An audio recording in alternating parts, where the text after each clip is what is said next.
চলে আসলাম একটা নতুন রেসিপি নিয়ে আপনাদের সামনে। দাদা বৌদি স্টাইলের চিকেন বিরিয়ানি করব, সেটাই শেয়ার করব। এখানে আদা রসুন পেঁয়াজ আমি ভালোভাবে কেটে ধুয়ে বেছে নিয়েছি, দেখতেই পাচ্ছেন। এবার আমি আদা রসুন ভালোভাবে পেস্ট করে নেব।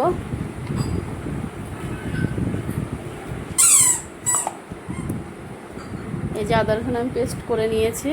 এবার আমি আদা রসুনটা একটা ভালো পরিষ্কার কাপড় নিয়ে ছেঁকে নেব। আদা রসুনের রসটা বের করে নেব। আমার ছিবড়াগুলো লাগবে না, আমার রসটাই লাগবে, সেই জন্য আমি রসটা বের করে নেব। যেখানে আমার রস বের করা হয়ে গেছে আদা রসুনে, এখানে আমি চিকেনটাও ভালোভাবে পরিষ্কার করে ধুয়ে নিয়েছি। এবার আমি যে হাঁড়িতে বিরিয়ানি করব সেই হাঁড়িটা বসিয়ে দিয়েছি। এই হাঁড়িতে আমি বিরিয়ানিটা করব। দিয়ে দিয়েছি সাদা তেল। এবারে দিয়ে দেবো পেঁয়াজটা আমি ভালোভাবে ভেজে বেরেস্তা করে নেব।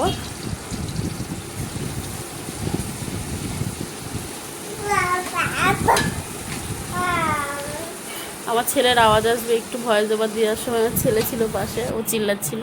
ওখানে পেঁয়াজটা বেরেস্তা হতে থাক, ততক্ষণে আমি এখানে চালটা আরেকদিকে ধুয়ে ভিজিয়ে দিই। এখানে আমি চালটা ভালোভাবে 5-6 বার ধুয়ে পরিষ্কার করে নেব। দিয়ে ফের আমি জল দিয়ে ভিজিয়ে রেখে দেবো।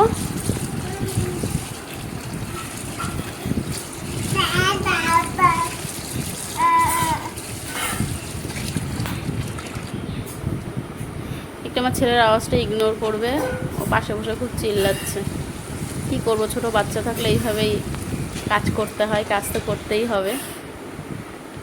এখানে আমার বেরেস্তা হয়েই গেছে, দেখতেই পাচ্ছেন। এবারে আমি জল দিয়ে দেবো পরিমাণ মতন।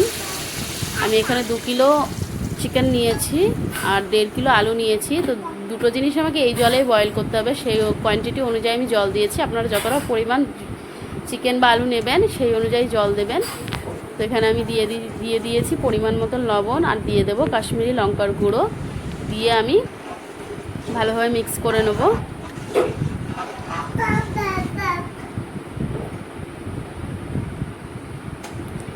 এবার আমি একে একে আলুগুলো দিয়ে দেব।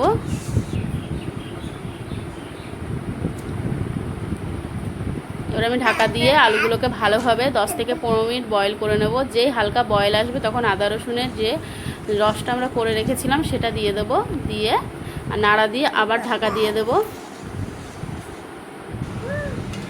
এই যে আমার 15 মিনিট হয়ে গেছে, আলুগুলো সুন্দর কালার চেঞ্জ হয়ে গেছে এবং আলুগুলো সিদ্ধও হয়ে গেছে। তো আমি একটা একটা করে সমস্ত আলুগুলো বের করে নেব।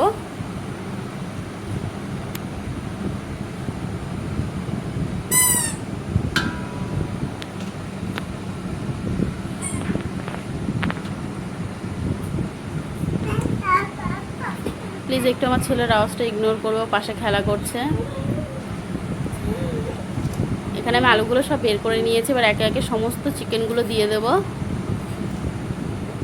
আমি চিকেনের পিসগুলো মিডিয়াম রেখেছি, বেশি বড়ও করিনি আবার বেশি ছোটও নেই। এবার নাড়া দিয়ে আমি ঢাকা দিয়ে 20 থেকে 25 মিনিট চিকেনটাকে বয়েল করব। চিকেনটা বয়েল হতে হতে আমি আরেক পাশে হাঁড়িতে জল দিয়ে দিয়েছি। আর জলের মুখে মানে হাঁড়ির সরাই দিয়ে দিয়েছি তেজপাতা, গোটা গরম মশলা, গোলমরিচ আর পরিমাণ মতন লবণ। জলে ফুট এসে গেছে। এবার আমি সমস্ত মশলাগুলো ওর মধ্যে দিয়ে দেবো। এখন আমি দিয়ে দেবো পরিমাণ মতন তেল। আর আমি এখানে আরেকটা জিনিস দিয়েছি যেটা আপনাদের সঙ্গে শেয়ার করা হয়নি, স্কিপ হয়ে গেছে, সেটা হলো ভিনিগার। ভিনিগার দিলে ভাতগুলো ভাঙেও না আর খুবই সাদা ধবধবে হয়। দেখতেই পাবেন আমার ভাতটা কত সুন্দর হবে। এখানে আমি চালগুলো দিয়ে দিয়েছি।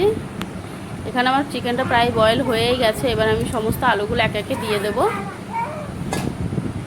এখানে আমি দুধ নিয়েছি, একটা মিশ্রণ তৈরি করে নেব। দুধের মধ্যে দিয়ে দিয়েছি পরিমাণ মতন চিনি, দিয়ে দিয়েছি গোলাপ জল, কেওড়া জল আর মিঠা আতর আর সামান্য কালার।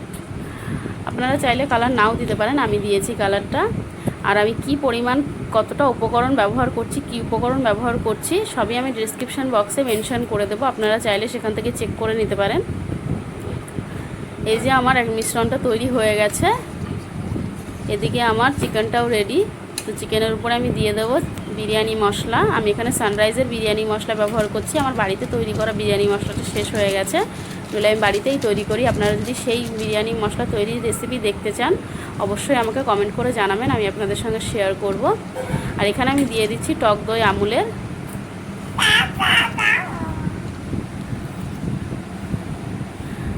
টক দই দেওয়া হয়ে গেলে আমি এবার দিয়ে দেবো খোয়া ক্ষীর।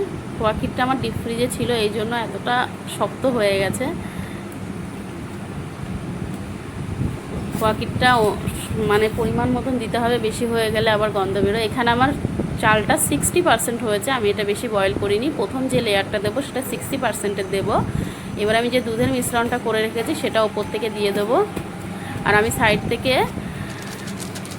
তুলে রেখেছিলাম, একটু গ্রেভি তুলে রেখেছিলাম, সেটাও দিয়ে দেবো। এখন দিয়ে দিচ্ছি বিরিয়ানি মশলা, এই যে গ্রেভিটাও দিয়ে দেবো।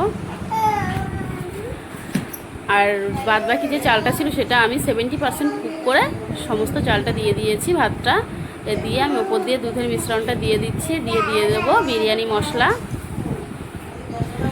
আমি এখানে একটা জিনিস দিতে ভুলে গেছিলাম, পরে অ্যাড করে দিয়েছি, কিন্তু আপনাদের সঙ্গে শেয়ার করা হয়নি, সেটা হলো ঘি। আর এখানে আমি ঢাকাটা মুখ আটকেছি মাস্কিন টেপ দিয়ে। আমাদের বাড়িতে মাস্কিন টেপ আছে, আমার শ্বশুরমশাই কাজ করে তো নিয়ে আসে, সেটা দিয়েই করেছি। এটা দিয়ে একটুও হাওয়া পাস হয় না।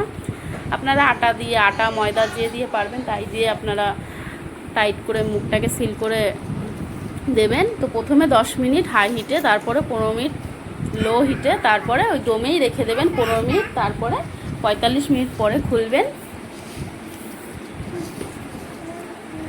এই যে আমি বিরিয়ানিটা খুলে নিচ্ছি। দেখতেই পাচ্ছেন কত সুন্দর হয়েছে বিরিয়ানিটা। খোলার পরে যে একটা আরোমা আসলো, এত সুন্দর সুগন্ধে পুরো ঘরটা মমো করছে। এখানে কিন্তু আমি ঘিটা অ্যাড করেছি, কিন্তু আপনাদের সঙ্গে শেয়ার করা হয়নি। আপনারা অবশ্যই ঘিটা ব্যবহার করবেন। দেখতেই পাচ্ছেন আমার চালগুলো কতটা ঝরঝরে আছে, একটার সঙ্গে একটা লেগে নেয়। ভিডিওটি আপনাদের যদি ভালো লেগে থাকে তাহলে অবশ্যই চ্যানেলটিকে সাবস্ক্রাইব করুন।